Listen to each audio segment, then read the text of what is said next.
Audiolivro Embaixadores do Reino: Como glorificar a Deus através das finanças, de Camila Moraes Russo. Capítulo 10. Ajustando o padrão de vida. Cabe lembrar o seguinte: simplesmente esperar que o dinheiro sobre não é a postura correta. Conforme já vimos, melhor é poupar primeiro, dizendo para o dinheiro aonde ele deve ir, e então ajustar o gasto, padrão de vida, ao que sobra depois de poupar. O exemplo de Jussara. Jussara tem 30 anos de idade e 2 filhos. Jonathan, de 13 anos, e Jéssica, de 10. Moradores de um bairro de periferia de uma grande metrópole, essa família exemplifica a realidade de muitos lares em que a mãe solteira se desdobra para dar uma condição digna aos filhos. Em sua rotina mensal, as crianças passam boa parte do tempo na escola. Ali recebem o lanche da manhã, o almoço e o lanche da tarde, retornando para casa ao fim do dia. Fazem as tarefas e esperam a mãe chegar do trabalho. Nos fins de semana, as atividades da família giram em torno da programação da igreja. Jussara é diaconisa e os filhos são desbravadores. Atualmente, ela trabalha como diarista, servindo famílias que moram em bairros nobres da cidade. Ela se desloca da sua casa até o trabalho, utilizando transporte público. Leva cerca de 1h30 para ir e o mesmo tempo para voltar. Jussara recebe cerca de R$ 130 por diária, mais a condução, o que resulta num ganho total que costuma variar de R$ 2.080 a R$ 2.600 por mês, a depender de quantos dias por semana ela conseguir trabalhar. Desse valor, Jussara arca com as seguintes despesas mensais: aluguel, R$ 800, feira, R$ 180, padaria, R$ 150, supermercado, R$ 450, água, energia, gás, R$ 130, internet, celular, R$ 150, salão de beleza, R$ 120, dentista, R$ 75, banho pet, R$ 100, compras parceladas, R$ 300. Considerando esses números, o gasto mensal da Jussara soma R$ 2.455. Esse é o custo do seu padrão de vida atual. Pergunto: esse padrão de vida cabe no orçamento dela? Bem, voltemos às prioridades financeiras. Jussara buscou, trabalhou e recebeu. Agora, como uma fiel embaixadora do reino, o que ela deveria fazer antes de desfrutar? Conforme aprendemos nos capítulos 3 e 4, antes ela deveria honrar, doar e poupar. O ganho de Jussara não é fixo, varia de mês a mês, de acordo com os dias trabalhados. Sendo assim, por precaução, ela deve basear seu orçamento em estimativas mais modestas de ganho mensal, no caso, R$ 2.080 e não R$ 2.600. As 3 subtrações em sequência, dízimo, oferta e doação, são os percentuais, ou seja, proporcionais às bênçãos recebidas. Deuteronômio 16, versículo 17. Desse modo, quando entrar mais, Jussara irá dizimar, ofertar e doar mais. Quando entrar menos, ela irá dizimar, ofertar e doar menos, sempre seguindo a proporcionalidade. Suponhamos que Jussara, além de consagrar a 10ª parte das suas entradas na forma de dízimo, resolva separar também 2% como oferta e 1% como doação para famílias carentes. Assim, trabalhando com o cenário da menor faixa de renda, R$ 2.080, cabe subtrair R$ 208 de dízimo, R$ 42 de oferta e R$ 21 de doação. Sobram para ela R$ 1.809. Lembrando que Jussara não paga imposto de renda, por estar dentro da faixa de isenção. Pergunto: o padrão de vida de Jussara poderia ser configurado a partir desse valor R$ 1.809? A resposta é não, a menos que ela decida poupar zero, o que não é uma escolha sensata. Quanto ela deveria poupar? Falaremos sobre esse assunto num capítulo à frente. Por agora, considerando que a Jussara tem um gasto elevado em relação à sua renda, o ideal seria começar com um alvo baixo de poupança e ir aumentando ao longo do tempo, na medida em que ela consiga readequar seu padrão de vida. Vamos supor que esse alvo comece com 3%, ou seja, R$ 62. Sobram então R$ 1.747 para a Jussara passar o mês com seus filhos. O problema é que ela já gasta além disso. Mesmo baseada na sua maior faixa de renda média, ela não conseguiria sair do negativo. Veja, leitura da tabela.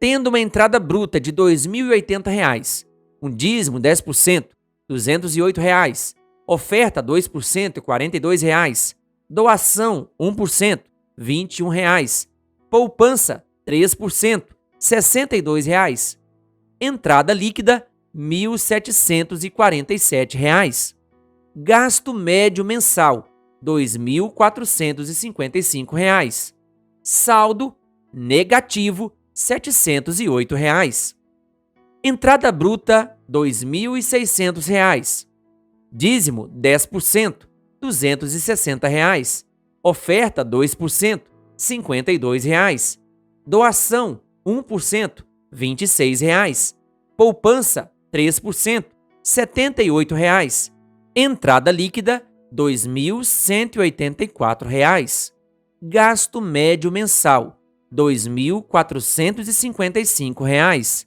saldo negativo R$ 271. Vamos abrir um parêntese aqui. Supondo que Jussara consiga sempre R$ 2.600 de renda bruta mensal e considerando apenas o seu gasto médio, R$ 2.455, poderíamos dizer que ela vive dentro de um padrão de vida adequado, já que ainda sobrariam R$ 145 para ela poupar. Bem, se ela for somente uma cidadã desta terra, sim. Afinal, um genuíno cidadão da terra, cujo coração está voltado somente para as coisas materiais e terrenas, não se preocupa em doar, nem em ofertar, muito menos em dizimar. Se Jussara for uma embaixadora do reino, como eu e você pretendemos ser, cidadãos da pátria celestial que estão aqui só de passagem, ela irá primeiramente honrar a Deus. Nosso padrão de vida não deve ser moldado a partir da renda bruta, mas sim do que sobra depois de satisfeitas todas as prioridades financeiras que a Bíblia, a palavra de Deus, diz para seguirmos. Como então resolver o problema de Jussara, posto que o seu custo de vida está acima do ideal? Observe que apenas reduzindo ou cortando gastos não essenciais, como banho pet e salão de beleza, ela já conseguiria economizar até R$ 220 por mês. Depois, buscando um plano de internet mais barato, ou mesmo cortando esse serviço por um tempo, já que ela e os filhos passam tão pouco tempo em casa, poderia alcançar uma economia de até R$ 90. Somente nessas duas estratégias seriam R$ 310 de redução no seu custo de vida mensal, o que já seria suficiente para equilibrar as suas finanças no cenário em que ganha R$ 2.600 por mês. No cenário em que o ganho médio é R$ 2.080 por mês, Jussara precisaria fazer um sacrifício ainda maior, pelo menos enquanto as suas compras parceladas não estivessem plenamente quitadas.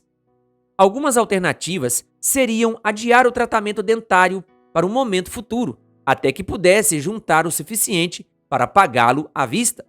Também cuidar para que ela e os filhos tomassem banhos mais curtos, reduzindo assim o consumo de água e energia.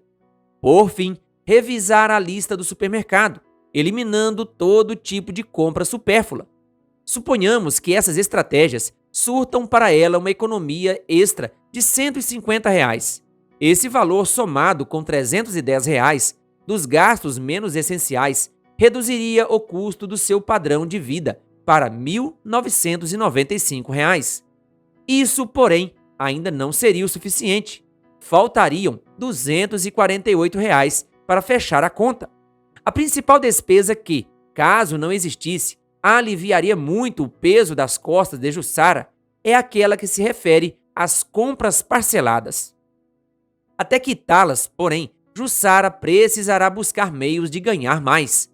Sim, ganhar mais pode, e neste caso, deve ser uma estratégia de equilíbrio das finanças, mas sempre depois de esgotadas as possibilidades de reduzir gastos.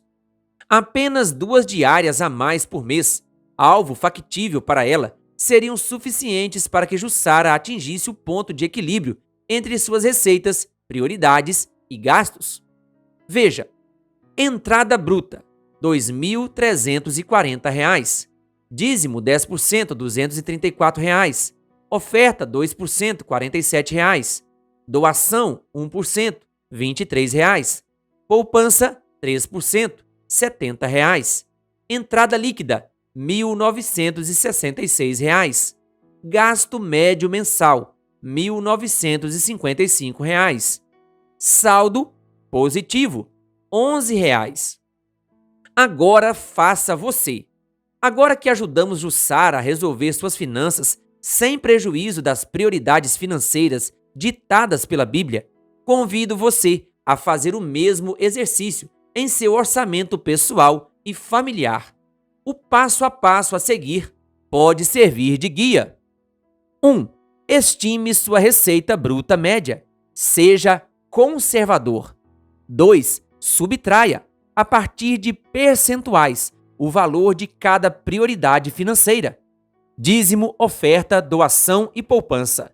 E, então, calcule o valor da sua receita líquida. 3. Calcule o custo médio mensal do seu padrão de vida. 4. Classifique cada gasto pertinente ao seu padrão de vida em alguma das seguintes categorias: essencial, supérfluo, adiável e dívidas.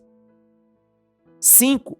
Caso seu padrão de vida atual não caiba no montante de receita líquida disponível, reduza primeiramente os gastos classificados como supérfluos e, depois, os gastos que podem ser adiados e, então, calcule o custo do que seria um padrão de vida mais enxuto. Se mesmo esse padrão de vida mais enxuto não couber no que sua receita líquida é capaz de custear, adote estratégias adicionais para equilibrar seu orçamento, tais como reduzir gastos essenciais, renegociar parcelamentos e dívidas e obter uma renda extra. 7. Se isso ainda não for suficiente, diminua provisoriamente os percentuais destinados para doações e poupança. Por fim, se depois de tudo isso, o custo do padrão de vida resultante continuar acima do que suas receitas líquidas são capazes de bancar, considere fortemente adotar estratégias mais duras, tais como mudar-se para uma opção de moradia mais econômica ou vender algum bem de valor a fim de quitar dívidas. Falaremos mais sobre isso num capítulo adiante. Lembre-se, finanças equilibradas não têm que ver com quanto ganhamos, mas com quanto gastamos. O homem sensato tem o suficiente para viver na riqueza e na fartura, mas o insensato não, porque gasta tudo o que ganha. Provérbios 21, versículo 20. Nova tradução na linguagem de hoje. Saiba mais. Acesse o link na descrição deste áudio para mais conteúdos sobre o assunto deste capítulo. Querido ouvinte, que Deus lhe abençoe. Se você ainda não é inscrito em nosso canal, se inscreva e ative o sininho das notificações. Canal O Bom da Bíblia, compartilhando a Palavra de Deus.